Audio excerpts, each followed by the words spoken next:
Welcome back to Mycology Exploration. In this video, we're going to revisit our simple substrate recipe. It's super simple and we highly recommend it for many types of mushrooms. It's simply 50% cocoa, 50% vermiculite with a little bit of gypsum for pH balance. We've used so many different kinds of cocoa. They've all worked perfectly because it's the process. It's not necessarily the cocoa that you're using. You're going to want to bring it to filled capacity, which is just simply adding water. Then you'll be adding a vermiculite and some gypsum for pH balance. We always recommend you use purified, clean water in every step of growing mushroom. It can make all the difference for you.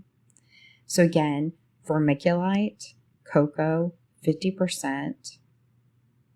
And a little bit of gypsum. It's that easy. So let's go through the process, and I'm hoping to answer some of your questions and simplify this for you.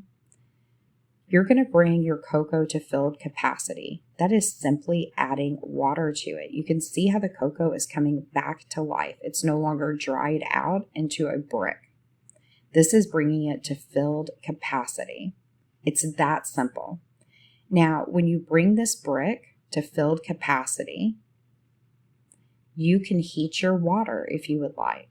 Most of the directions on the cocoa will even say you can heat the water to 100 degrees. So you could actually pour some water in the bottom of your pot that's already warm, put your brick in there and pour warm water on top of it. Or you could just throw your brick in there and start pouring warm water, or you can throw room temperature water on it. I recommend you don't use cold water. It'll take a little bit longer for this filled capacity process to occur for you. So once you've poured all of the water on top of it, you're going to pour more water, and then you're going to add just a little bit of gypsum. I recommend 1 tablespoon of gypsum for a full brick of cocoa. I also recommend that you always use that purified clean water. And you can see here that this is a full brick that is being brought to filled capacity, and it's way too much for this one crock pot. So 1 brick of cocoa is a lot. 1 brick creates 2 large tubs of substrate to grow mushrooms for us. So a lot of times I'll have the husband cut the brick in half. So I will do a substrate recipe for half the brick or for the full brick. When we first started growing mushrooms, I would create the substrate in these crock pots. So you can use a crock pot or your stove top. Either way works. So this is out in my garage, and you can see it's 50% cocoa, 50% vermiculite. So all I did was bring the cocoa to filled capacity, as you see here now, adding the water. And you add even more water because when you add the vermiculite holds 4 times its size in water. So the vermiculite will immediately start absorbing the water. So I think it's a great idea to bring your cocoa to filled capacity, add additional water, then add your gypsum, so the gypsum is fully mixed with your cocoa and your water. It's ready for you to add the vermiculite. Now, I want to just remind everybody, vermiculite is not asbestos.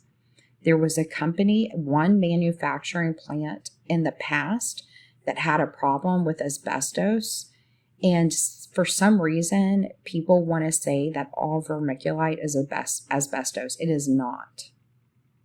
When you do research, you will clearly see it goes back to one plant that has been shut down. Now, if you have very old vermiculite, I just recommend you don't use it. We use the highest quality vermiculite.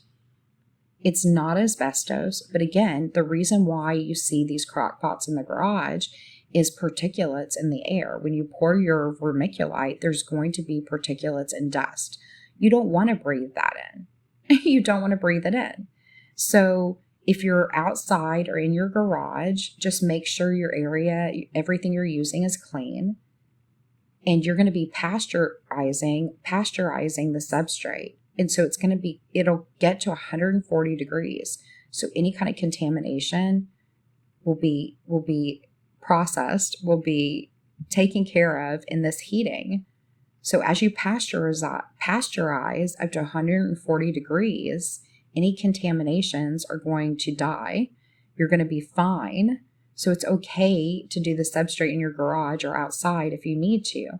I now do the substrate in my kitchen, and I turn on my Vitahood when I do the vermiculite. And here's the thing, if you have plenty of water in your pot, as you pour the vermiculite, it gets wet and there's no longer particles. So I turn on my vent, I turn on my air conditioning fan, and I don't breathe it in. I let it pour into my mixture, my substrate mixture. I stir it. Once it's wet in the pot, there's no more particulates. You're good to go. And then I'm constantly stirring on medium heat on the stove top so that it's not cooking the bottom. And once it hits 140 degrees, I turn the burner off. I put the top on and I let it cool overnight. Then we strain it in a pillowcase and pour it into our tubs. So you're going to want to drain and strain the water out. So we use a pillowcase. I have some videos and shorts if you need to see this process.